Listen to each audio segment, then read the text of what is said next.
আকাশবাণী কলকাতা। স্থানীয় সংবাদ পড়ছে ধৃতি সেন শর্মা।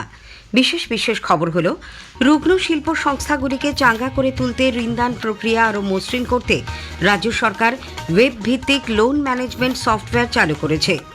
উত্তরবঙ্গের ৩ জেলায় বাগিচা শ্রমিকদের ২০ কোটি টাকারও বেশি ভবিষ্যনিধি বকেয়া থাকায় ২১ জন চা বাগান মালিকের বিরুদ্ধে এফআইআর দায়ের করা হয়েছে।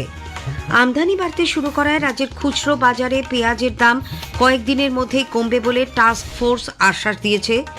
বিরসা মুন্ডার জন্মবার্ষিকী উপলক্ষে রাজ্যের ১৫টি জেলার ১০২টি ব্লকে আজ শুরু হচ্ছে জয় জোহার মেলা। উত্তরবঙ্গ মেডিকেল কলেজে থ্রেড কালচারে অভিযুক্ত ৫ পড়ুয়ার সাসপেনশনের ওপর কলকাতা হাইকোর্টের স্থগিতাদেশের প্রেক্ষিতে আজ থেকে তারা ক্লাস করতে পারবেন। গোয়ার পানাজিতে আজ শুরু হচ্ছে ৫৫তম আন্তর্জাতিক চলচ্চিত্র উৎসব। কল্যাণী স্টেডিয়ামে আজ জাতীয় ফুটবল সন্তোষ ট্রফিতে বাংলা গ্রুপ পর্বের ম্যাচে বিহারের বিরুদ্ধে খেলবে। আসি বিস্তারিত খবরে। রুগ্ন শিল্প সংস্থাগুলিকে চাঙ্গা করে তোলার জন্য ঋণদান প্রক্রিয়া আরও মসৃণ করে তুলতে রাজ্য সরকার ওয়েব ভিত্তিক একটি লোন ম্যানেজমেন্ট সফটওয়্যার চালু করেছে। তথ্য প্রযুক্তি দপ্তরের মন্ত্রী বাবুল সুপ্রিয় গতকাল কলকাতার শিল্প সদনে আয়োজিত এক অনুষ্ঠানে এই সফটওয়্যারের সূচনা করেন। এর মাধ্যমে রুগ্ন শিল্প সংস্থাগুলিকে ঋণ দেওয়ার জন্য অনলাইনে এনওসি প্রদান, ঋণের জন্য আবেদন করা সংস্থাগুলিকে তাদের বর্তমান স্ট্যাটাস জানানো সহ বিভিন্ন কাজ করা হবে। এর ফলে সমস্ত রকমের স্বচ্ছতা বজায় রাখা সম্ভব হবে বলে রাজ্যের তরফে এক বিবৃতিতে জানানো হয়েছে। উত্তরবঙ্গে জলপাইগুড়ি, আলিপুরদুয়ার সহ ৩ জেলায় বাগিচা শ্রমিকদের ভবিষ্যনিধির বকেয়ার পরিমাণ ২০ কোটি টাকারও বেশি বলে শ্রম দপ্তর সূত্রে জানা গেছে। এই কারণে ২১ জন চা বাগান মালিকের বিরুদ্ধে এফআইআর দায়ের করা হয়েছে। এই ৩ জেলায় পিএফ খাতে মোট ৪১ কোটি টাকা বকেয়া থাকায় ২৫টি পিএফ অ্যাকাউন্ট বাজেয়াপ্ত করা হয়েছে।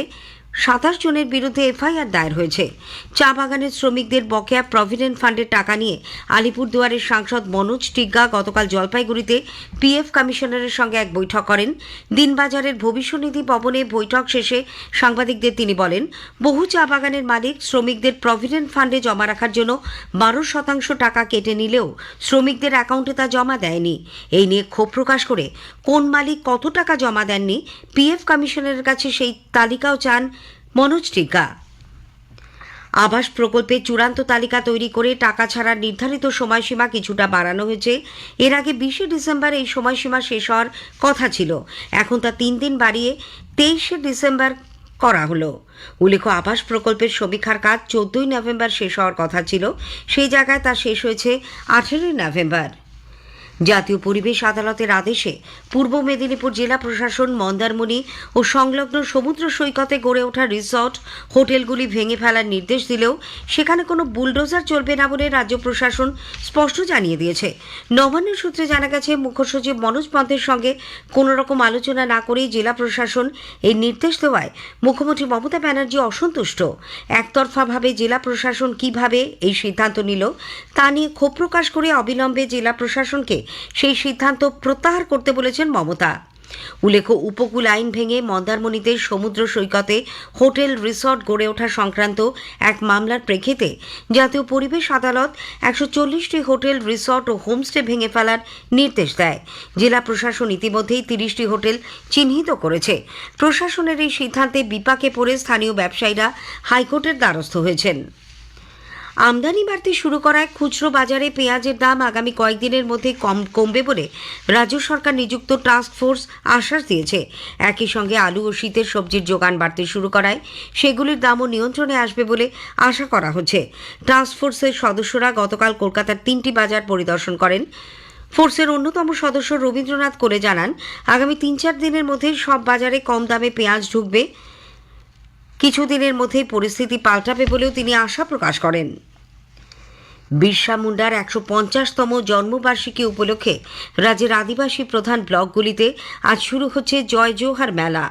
পুরুলিয়া, ঝাড়গ্রাম, পশ্চিম মেদিনীপুর, বাঁকুড়া, বীরভূম, ২ বর্ধমান, হুগলি, উত্তর ও দক্ষিণ ২৪ পরগনা, দক্ষিণ দিনাজপুর, মালদা, জলপাইগুড়ি, দার্জিলিং ও আলিপুরদুয়ার এই ১৫টি জেলার ১০২টি ব্লকে আগামীকাল পর্যন্ত মেলা চলবে।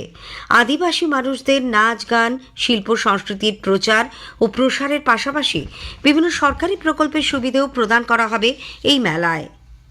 স্থানীয় সংবাদ শুনছেন আকাশবাণী কলকাতা কেন্দ্র থেকে। আরজি করের পর এবার উত্তরবঙ্গ মেডিকেল কলেজের থ্রেড কালচারে অভিযুক্ত 5 পড়ুয়ার সাসপেনশনের ওপর কলকাতা হাইকোর্ট স্থগিতাদেশ দিয়েছে। বিচারপতি জয় সেনগুপ্ত গতকাল আবেদনকারীদের সাময়িক স্বস্তি দিয়ে বলেন, আপাতত ক্লাস করা ও পরীক্ষার ক্ষেত্রে কোনো বাধা থাকছে না, তবে অন্য কোনো কাজে তারা কলেজে যেতে পারবেন না। এই নির্দেশের ফলে আজ থেকেই ওই পড়ুয়ারা ক্লাস করতে পারবেন, বসতে পারবেন পরীক্ষাতেও। সাসপেন্ড হওয়া ওই 5 ছাত্রের হয়ে আদালতে মামলা লড়েন তৃণমূল কংগ্রেস সাংসদ আইনজীবী কল্যাণ বন্দ্যোপাধ্যায়।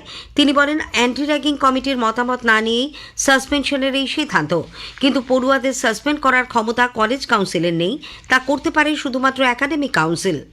উল্লেখ্য, এর আগে বর্ধমান মেডিকেল কলেজের 7 ডাক্তারি ছাত্রকেও সাসপেন্ড করে কলেজ কর্তৃপক্ষ, তাদের হস্টেলে ঢোকাও নিষিদ্ধ করা হয়।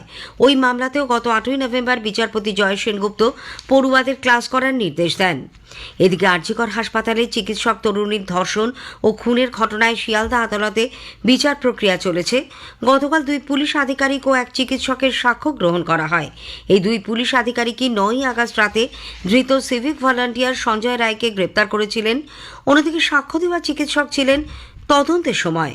উল্লেখ্য, গত 11ই নভেম্বর এই মামলার বিচার প্রক্রিয়া শুরু হয়েছে। শুনানি চলেছে রোজই।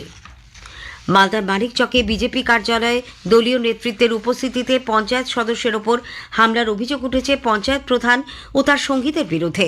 গতরাতের ওই ঘটনায় এলাকায় ব্যাপক চাঞ্চল্য ছড়ায়। আক্রান্ত পঞ্চায়েত সদস্যা প্রতিমা মণ্ডল মানিকচক হাসপাতালে চিকিৎসাধীন। আমাদের সংবাদদাতা জানাচ্ছেন, দক্ষিণ চণ্ডীপুর গ্রাম পঞ্চায়েতের প্রধান শক্তি মণ্ডলের বিরুদ্ধে বিভিন্ন ক্ষেত্রে দুর্নীতির অভিযোগ দায়ের করেন ওই পঞ্চায়েত সদস্য ও তার ছেলে বঙ্কিম। এই নিয়ে মানিকচকে বিজেপি কার্যালয়ে দলীয় নেতৃত্বের নির্দেশ অনুসারে একটি সভাও ডাকা হয়। গতকাল সভা চলাকালীনই পঞ্চায়েত প্রধান ও তার অনুগামীরা প্রতিমা দেবীর ওপর চড়াও হয় বলে অভিযোগ। মাকে বাঁচাতে গেলে ছেলেকেও মারধর করা হয়। হিংসা এবং দুর্নীতির বিষ থেকে রাজ্যকে মুক্ত করতে তিনি নিরন্তর প্রয়াস চালিয়ে যাবেন বলে রাজ্যপাল সিভি আনন্দ বোস জানিয়েছেন। পশ্চিমবঙ্গের রাজ্যপাল পদে 2 বছর পূর্তি উপলক্ষে গতকাল রাজভবনে এক সাংবাদিক বৈঠক করেন তিনি। এই 2 বছরে রাজ্যের সার্বিক উন্নয়নে রাজভবন গৃহীত বিভিন্ন পদক্ষেপের কথাও তুলে ধরেন। বর্ণাঢ্য অনুষ্ঠানের মধ্যে দিয়ে গোয়ার পানাজিতে শ্যামাপ্রসাদ মুখার্জি স্টেডিয়ামে আজ শুরু হতে চলেছে 55তম আন্তর্জাতিক চলচ্চিত্র উৎসব ইফি।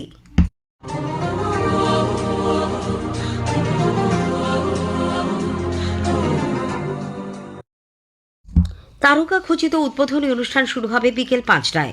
ভারতীয় অভিনেতা অভিষেক ব্যানার্জি এবং ভূমি পেন্টকার অনুষ্ঠান পরিচালনা করবেন।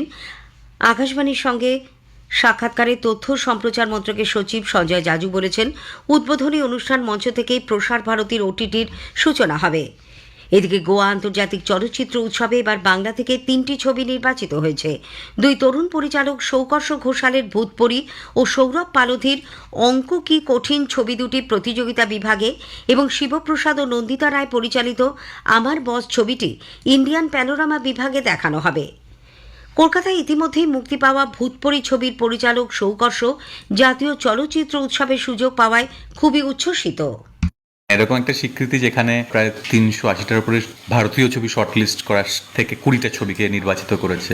বাংলা থেকে এতগুলো ছবি থাকা সত্ত্বেও 3টে ছবি সিলেক্টেড হয়েছে, তার মধ্যে আমাদের ছবিটা। এটা একটা আনন্দের বিষয়, কিন্তু দেশের সর্বোচ্চ পুরস্কারের কিন্তু বা সর্বোচ্চ ফেস্টিভ্যালে ছবি দেখানোর আনন্দটা আমার কাছে একটু আলাদা, কারণ দেশের মর্যাদাটা একটা অন্য জায়গায় আর আর্টিস্ট হিসেবে মর্যাদাটা একটা অন্য জায়গায়।